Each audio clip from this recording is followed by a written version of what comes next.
Le désir du Seigneur pour chacun d'entre nous, c'est de rendre nos vies très fécondes. Si vous portez beaucoup de fruits, c'est ainsi que mon Père sera glorifié et que vous serez mes disciples. Jean 15, 8. Nous ne pouvons être féconds qu'en demeurant en lui. Il veut aussi que nous devenions ses amis intimes. C'est la raison pour laquelle il dit au verset 15, « Je ne vous appelle plus serviteur parce que le serviteur ne sait pas ce que fait son maître. Mais je vous ai appelé ami parce que je vous ai fait connaître tout ce que j'ai appris de mon Père. » En devenant ses amis intimes, nous avons le privilège de porter beaucoup de fruits et de partager ses secrets. Mais heureux sont vos yeux parce qu'ils voient et vos oreilles parce qu'elles entendent. Je vous le dis en vérité, beaucoup de prophètes et de justes ont désiré voir ce que vous voyez et ne l'ont pas vu, entendre ce que vous entendez et ne l'ont pas entendu. Matthieu 13, 16 et 17. Nous pouvons constater combien cela a été vrai dans la vie d'Abraham.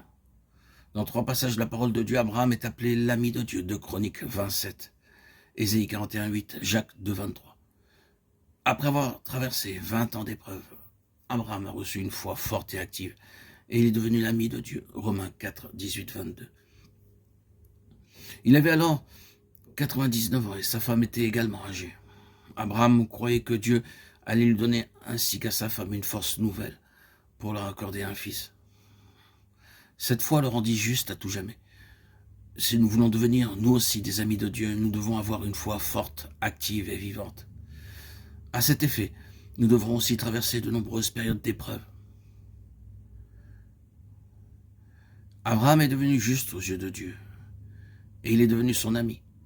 Pendant une période de 40 ans, Dieu apparut 10 fois à Abraham, et il lui révéla chaque fois quelques secrets de la véritable amitié avec lui. Ceux qui veulent devenir amis du Seigneur Jésus-Christ doivent passer par les mêmes expériences. Dans Genèse 12, 1 à 4, nous lisons ce qui concerne la première apparition de Dieu à Abraham.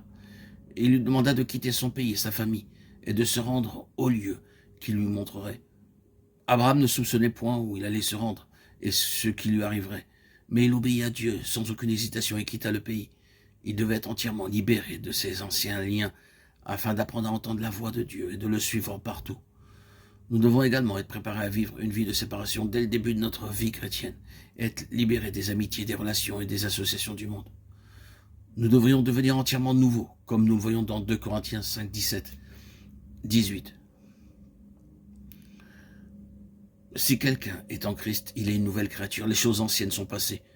Voici, toutes choses sont devenues nouvelles.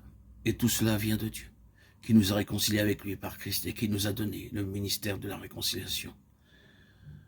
Notre vie tout entière devrait être pleinement gouvernée par Dieu et par sa parole. C'est alors seulement que Dieu peut nous confier ses secrets.